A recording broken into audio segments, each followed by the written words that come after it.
রাষ্ট্র পরিচালনার দায়িত্ব গ্রহণের পর প্রথম বিদেশ সফরে প্রধানমন্ত্রী তারেক রহমান, আর তিনি বেছে নিয়েছেন মালয়েশিয়া এবং চীনকে।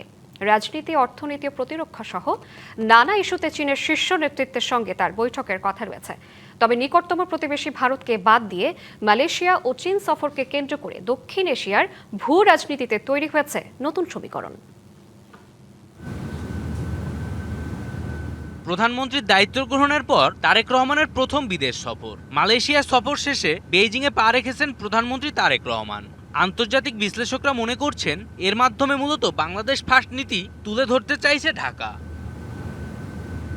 বিশ্বমঞ্চে বাংলাদেশ যে কারো দিকেই পুরোপুরি ঝুঁকে নেই, মালয়েশিয়াকে প্রথম গন্তব্য হিসেবে বেছে নেওয়া তারই একটি কৌশলগত বার্তা।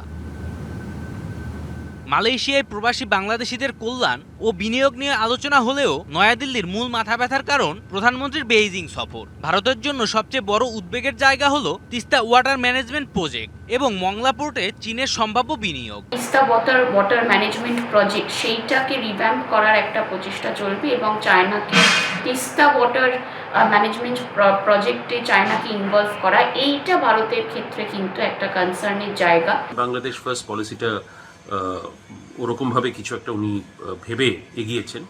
নগদ নিয়ে এলো হার না মানা হার অফার।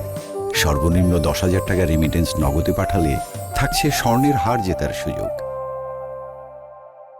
কিন্তু এটা ওনাকে মাথায় রাখতে হবে যে সাথে সাথে ভারতের সঙ্গেও কিন্তু রিলেশনটা ভালো রাখতে হবে এবং এটা সব দিক থেকেই এটা বাংলাদেশের জন্যই এটা ভালো হবে। প্রধানমন্ত্রী হিসেবে দায়িত্ব নেওয়ার পর নরেন্দ্র মোদী সর্বপ্রথম তারেক রহমানকে ভারতে আমন্ত্রণ জানিয়েছিলেন, কিন্তু প্রথম সফর হিসেবে চীনকে বেছে নেওয়ায় এখন দিল্লির নজর বেইজিং এর দিকে। ভারত সরকার তার সফরের উপরে নজর রাখছে এবং নজর রাখার কারণটাই হচ্ছে যে তিনি সেখানে গিয়ে কি ধরনের সিদ্ধান্ত নেন, কি ধরনের চুক্তি করেন। প্রধানমন্ত্রী নরেন্দ্র মোদী তারেক রহমানকে সর্বপ্রথম ভারতে আমন্ত্রণ জানিয়েছিলেন, কিন্তু এটা নিশ্চিতভাবে প্রমাণ হলো যে তারেক রহমান সরকার মালয়েশিয়া এবং চীনকে বেছে নিয়েছেন, ভারতকে গুরুত্ব দেননি। যদিও এই মুহূর্তে ভারতের তরফ থেকে আনুষ্ঠানিক কোনো প্রতিক্রিয়া দেখানো হয়নি, তবে বিশ্লেষকরা মনে করছেন দুই দেশের মধ্যে কিছু অমীমাংসিত ইস্যু এবং ভূরাজনৈতিক টানাপোড়েন এখন অনেকটাই স্পষ্ট।